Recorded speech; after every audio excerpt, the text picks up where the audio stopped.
ಅಂತ. ಸೊ 4 ವರ್ಷದ ಜರ್ನಿ ತುಂಬಾ ದೊಡ್ಡ ಕ್ಯಾನ್ವಾಸ್ ಅಲ್ಲಿ ಮಾಡಿರುವಂತ ಸಿನಿಮಾ. ಭಾಗ 2 ಬರುತ್ತೆ ಅಂತ ಒಂದಷ್ಟು ಇದೆ ಕನೆಕ್ಟ್ ಮಾಡಿದೀವಿ. ಒಂದು ಇದರಲ್ಲಿ ಇಲ್ಲೇನೆ ಸೊ ಕನೆಕ್ಟ್ ಮಾಡಿದೀವಿ ಅದನ್ನ. ಸೊ 100%. ಮೊನ್ನೆ KVN ಸರ್ ಅದೇ ಹೇಳ್ತಿದ್ರು, ದಯವಿಟ್ಟು ಇದನ್ನ ಮಾಡಿ ಕಂಟಿನ್ಯೂ ಮಾಡಿ ಪ್ರೇಮ್ ಅವ್ರೆ ಅಂತ.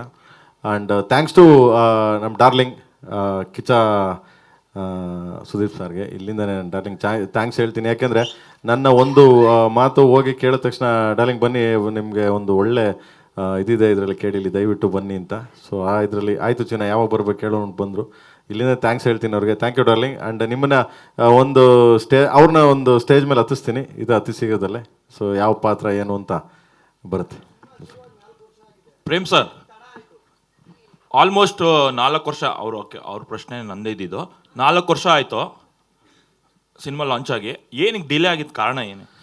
ಡಿಲೇ ಅಂತೇನಿಲ್ಲ ಬ್ರದರ್, ನಾನು ಸ್ಟಾರ್ಟ್ ಮಾಡಿದ್ದು ಪೂಜೆ ಮಾಡಿದ್ವಿ. ಪೂಜೆ ಮಾಡಿದ್ಮೇಲೆ ನಿಮಗೆ ಗೊತ್ತೇ ಇತ್ತು, ಧ್ರುವರ್ದು ಒಂದು ಸಿನಿಮಾ ಇತ್ತು, ಮಾರ್ಟಿನ್ ಇತ್ತು, ಅದು ಕಂಪ್ಲೀಟ್ ಆಗಬೇಕಾಗಿತ್ತು ಆ್ಯಕ್ಚುಲಿ. ಸೊ ಅದು ನಾವು ಪೂಜೆ ಮಾಡಿದ್ವಿ. ಪೂಜೆ ಮಾಡಾದ್ಮೇಲೆ ಧ್ರುವರ್ದೆಲ್ಲ ಮುಗಿಸಿ ಬರೋಷ್ಟೊತ್ತಿಗೆ ಹತ್ತತ್ರ 1.5 ಇಯರ್ 2 ಇಯರ್ಸ್ ಆಯಿತು ಆ ಸಿನಿಮಾ ಎಲ್ಲ ಮುಗಿಬೇಕು. ಯಾಕಂದರೆ ಒಂದು ಶೆಡ್ಯೂಲ್ ಮಾಡಿದ್ವಿ. ಯಾಕಂದರೆ ಇಬ್ಬರಿಗೂ ಒಬ್ಬ ನಾಯಕ ನಟ ಅಂದಮೇಲೆ ಇಬ್ಬರು ಒಪ್ಕೊಂಡಿರಿ, ಇಬ್ಬರಿಗೂ ನಿರ್ಮಾಪಕರಿಗೆ ನ್ಯಾಯ ಒದಗಿಸ್ಲೇಬೇಕಾಗ್ತದೆ. ಯಾಕಂದರೆ ಇಬ್ಬರು ಬದುಕಬೇಕು, ಇಬ್ಬರು ಇದು ಮಾಡಬೇಕು. ಯಾಕಂದರೆ ಅವನ ಮೇಲೆ ಅಷ್ಟು ಕೋಟಿ ಬಂಡವಾಳ ಹಾಕಿ ಒಂದ್ಸರಿ ದಪ್ಪ ಆದ, ಒಂದ್ಸರಿ ಸಣ್ಣ ಆದ. ಸೊ ಇದಕ್ಕೆ ಮತ್ತು ಹೆಲ್ತ್ ವಿಶ್ಯೂಸ್ ಆಗ್ಬಿಟ್ರೆ ಕಷ್ಟ ಆಗ್ಬಿಡುತ್ತೆ.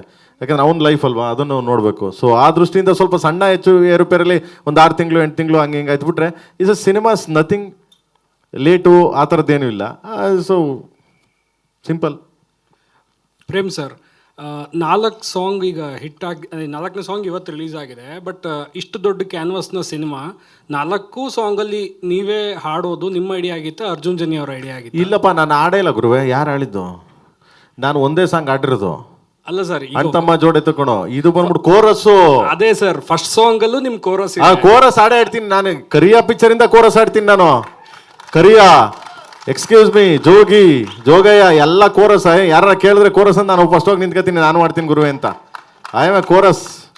ಯಾಕಂದರೆ ಐ ಆಮ್ ಲರ್ನಿಂಗ್, ನಾನು ಕಲಿಬೇಕು. ನಾನು ಯಾವಾಗಲೂ ಅಷ್ಟೇ, ನಾವು ಅರ್ಜುನ ಕೀಬೋರ್ಡ್ ಪಕ್ಕ ನಿಂತ್ಕೊಂಡು ಕೂತ್ಕೊಂಡ್ರೆ ನನಗೆ ಕೈ ಹಿಂಗೆ ಅಂತ ಇರ್ತದೆ, ಏನೋ ಮಗನೇ, ಏನೋ ದೇವ್ರು ಏನೋ ಕಲೆ ಕೊಟ್ಟವು ನಿಮಗೆ. ನನಗೂ ಆಸೆ ಕಣೋ ಅಂತೀನಿ. ಬನ್ನಿ ಸಾರ್ ಅಂತಾನೆ. ನಮ್ಗೆ ಗೊತ್ತಿಲ್ಲ, ಅದು ಅಭ್ಯಾಸ ಇಲ್ಲ, ಗೊತ್ತಿಲ್ಲ ನಮಗೆ. ಅದೆಲ್ಲ ನಾವೇನೋ ಪಡ್ಕೊಂಬಂದಿಲ್ಲ ಅಂತೀವಲ್ಲ, ನಾವು ಬೇಡವರು ಗುರು ಕೊಟ್ಬಿಡು ಅಂತೀವಿ, ಈಸ್ಕೊತೀವಿ, ತಗೊಂಡು ಜನಗಳಿಗೆ ಪೇಸ್ಟ್ ಮಾಡ್ತೀವಿ. ಅಂದರೆ ಈ ಸಿನಿಮಾದಲ್ಲಿ ಸಾಂಗ್ ಬರೆಯೋಕ್ಕೆ ತುಂಬ ಜನ ನಿಮ್ಮ ಬಳಗದವ್ರಿಗೆ ಅವಕಾಶ ಕೊಟ್ಟಿದ್ದೀರಾ. ಹಾಡೋದಕ್ಕೂ ಇನ್ ಸ್ವಲ್ಪ ಜನಕ್ಕೆ ಅವಕಾಶ ಕೊಡ್ಬೋದಿತ್ತು. ಆಡ್ತಾವ್ರೆ ಬ್ರದರ್. ಈಗ ಅರ್ಜುನ್ ಅವರು ಯಾರೋ ಮಗನೇ ಈ ಸಾಂಗು ಐಶ್ವರ್ಯ ಅವ್ರಿಗೆ ಕೊಟ್ಟಿದ್ದಾರೆ. ಐಶ್ವರ್ಯ ಅವ್ರಿಗೆ ಇಲ್ಲಾಂದ್ರೆ ನಾವು ಬೇರೆ ಕೈಲಿ ಹಿಂದಿಲಿ ಆಡಿಸ್ತಾ ಇದ್ವಿ.